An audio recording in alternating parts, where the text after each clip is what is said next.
Why? Because it has a special place in my heart. That's where I made my debut. So tickets went on sale for the Royal Rumble. And I'm wondering if you've gotten yours yet, because it's kind of a big deal. This is the Alamo Dome. First time we've been there in 20 years. I would expect you to get your tickets as soon as you can, because they're going to go fast.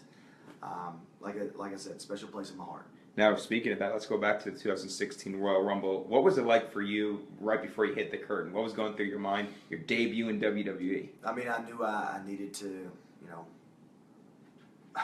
have someone know who I was. It was a big deal. I mean, this is where I make my debut. Perfect place for me, in Orlando. So I knew I had a shot at making a big deal out of myself. And I'd love to say that, I knew it was going to happen, the roof blowing off the place, but I had no clue it was going to be the way that it was. So very pleased. Right, and now let's go to the 2017 Royal Rumble. You're the champion, so you might not be in it. For you personally as a superstar, is the Royal Rumble something you always want to be in? Is it exciting, or would you rather go in not having to compete in there?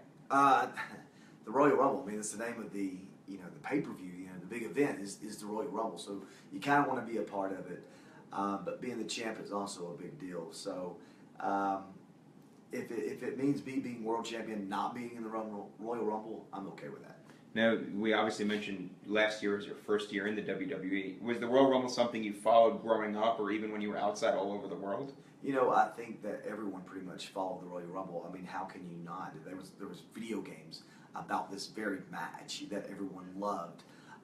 So it was always something that people knew of. And, for me, when I think about the Royal Rumble, I think about the Refrigerator Perry, the football player, getting in the Royal Rumble and then pulling Big John Studd over.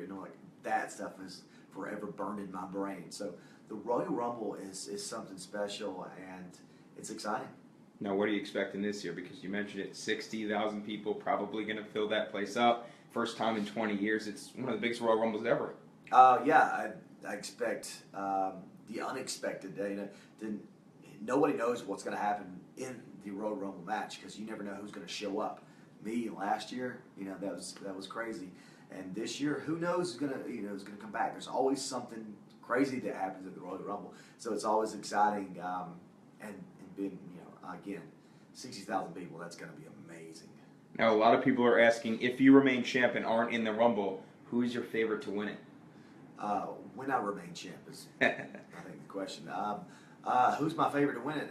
Who's going to be in it? Do we know exactly who's going to be in this match? The fact that it's going to be Raw and SmackDown in the Royal Rumble, I mean, that's another discussion all on its own. But if I were pulling for someone on SmackDown, of course, is Randy Orton going to be in it? Is John Cena going to be in it? Is Bray Wyatt going to be in it? Is Dean Ambrose? Who's going to be in this match exactly? So until I find out, I can't, pick one person. All right, and final question. You're a SmackDown guy. You're a SmackDown champ. So are you pulling for a SmackDown superstar to win it, or do you? I just answered that question. Of course, despite that I have differences with everybody who wants a shot at my title on SmackDown, I still want someone to win. Put my brand over. This is my brand. SmackDown is who I'm associated with. They're my brand. I want to see somebody from my brand win the Royal Rumble. All right, AJ. Thanks.